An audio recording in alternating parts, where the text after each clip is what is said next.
DIG ground में एक तरफ अतिक्रमण हटाया जा रहा था, दूसरी तरफ अचानक से हाई वोल्टेज ड्रामा शुरू हो गया।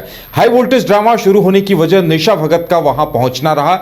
आपको बता दें कि निशा भगत इन दिनों खूब चर्चा में है। निशा भगत जब वहां पहुंची, उनका कहना था कि लोगों के साथ गलत हो रहा है और वो जाकर वहां हो रही कार्रवाई का विरोध करने को लेकर आतुर दिखी, और जिसके बाद पुलिस कर्मियों ने उन्हें पकड़ लिया और इस क्रम में नोक झोंक भी काफी देर तक होती रही। देखिए, निशा भगत को कई पुलिस कर्मियों ने पकड़ लिया, उन्हें डिटेन कर लिया गया, सदर थाने में कई घंटों तक रखा गया और अब जानकारी आ रही है कि उन्हें वहां से छोड़ दिया गया है। मदन हमारे साथ है। मदन, आप भी वहां काफी देर तक मौजूद रहे, क्या कुछ हुआ? ये पूरा हाई वोल्टेज ड्रामा पूरे शहर में चर्चा का विषय बना रहा।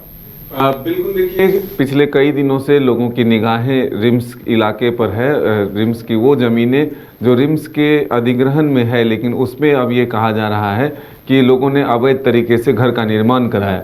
हाई कोर्ट के निर्देश के बाद प्रशासन जो है वहाँ पर बुलडोज़र चला रही है, कई घरों को तोड़ दिया है और कई घर अभी भी हैं जिसे तोड़ने की प्रक्रिया जारी है। ऐसे में कई जनप्रतिनिधियों तक वहाँ के जो स्थानीय लोग हैं जिनके घर टूटने को तैयार है, यानी कि घर तोड़े जा रहे हैं, ऐसे में जनप्रतिनिधियों तक लोग अपनी बात पहुंचा रहे हैं कि वो मदद के लिए आगे आए। लेकिन कई लोग पीछे हट जाते हैं क्योंकि हाईकोर्ट के निर्देश के बाद यह प्रक्रिया शुरू हुई है, तो लोग डरते हैं वहां जाने से। लेकिन निशा भगत ने ये कहा कि कई घंटे तक पुलिस हमें ज़रूर बैठा कर रखा, हमें गिरफ्तारी से भी कोई डर नहीं था, लेकिन जो आम लोगों की समस्या है उस पर हम गए थे, क्योंकि लगातार कॉल्स आ रहे थे कि जो रैयत हैं जिनकी भूमि रिम्स ने ली है, जो अधिग्रहित जमीन है वो तो रिम्स को मिले, लेकिन उसके बाद जो बचा हुआ उनका जमीन है वो उनको मिलना चाहिए। यानी कि रिम्स के द्वारा पहले नापी करानी चाहिए और उसके बाद अगर उनके ज़मीन पर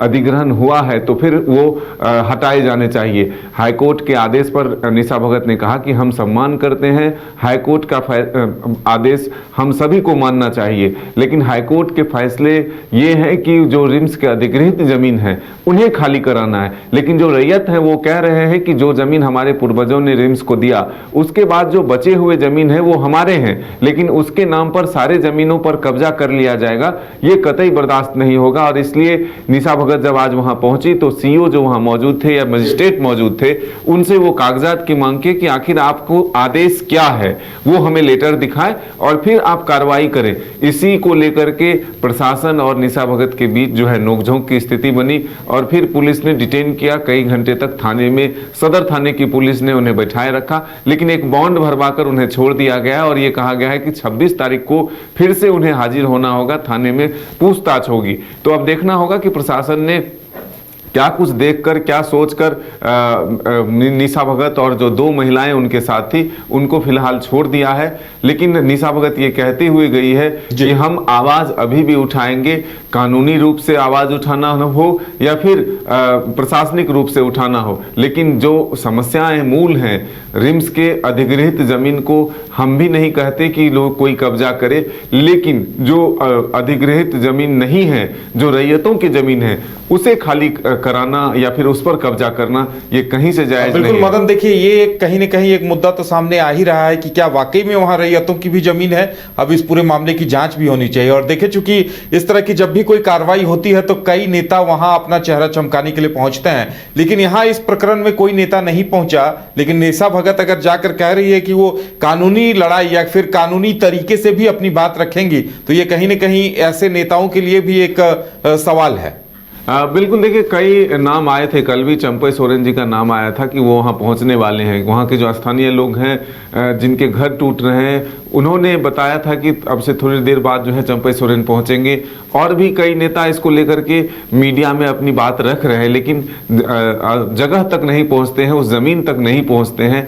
लेकिन निशा भगत ने हिम्मत जुटाया और वहाँ पहुँचकर इसका विरोध किया। हालांकि प्रशासन के द्वारा ये कहा जा रहा है कि हम खुद नहीं कर रहे हैं, ये हाईकोर्ट का निर्देश है और उसके बाद हम कर रहे हैं। लेकिन निशा भगत हाईकोर्ट के आदेश का एक तरह से स्वागत करती है, उसका पालन करने को कहती है, लेकिन वो कहती हैं कि हमें जो शिकायत मिली है, हमें जो जानकारी मिली है, ऐसे में रैयतों के बचे हुए जमीन जो कि अधिग्रहित नहीं है उसकी एक मापी कराई जाए और उसके बाद अगर जमीन रिम्स के हैं तो वो उस पर कब्जा होना चाहिए। अगर अवैध तरीके से अतिक्रमण हुआ है तो वो अतिक्रमण हटाए जाने चाहिए। बिल्कुल। तो अब देखने वाली बात यह होगी कि आगे इस पर क्या कुछ होता है। हर किसी की नजर इस पर टिकी हुई है, लेकिन निशा भगत वहां पहुंची और उन्होंने ये अगर बात रखी है कि आदेश क्या है और अगर रैयतों की जमीन को लेकर भी अतिक्रमण हटाया जा रहा है तो इस पूरे मामले की जांच होनी चाहिए। देखने वाली बात होगी कि अब प्रशासन, सरकार और अदालत की तरफ से इस मसले पर आगे क्या होता है। घर रहने का मकान भर नहीं, ये खुशियों की तिजोरी है। दरवाजे पर दस्तक देता पड़ोस, खिड़कियों से उमड़ आता आसमां, तारों में उलझी ऐसी ना जाने कितनी दास्तां। कहती हैं चले डायमंड सिटी, एक सफर हम सफर के साथ अपने घर तक।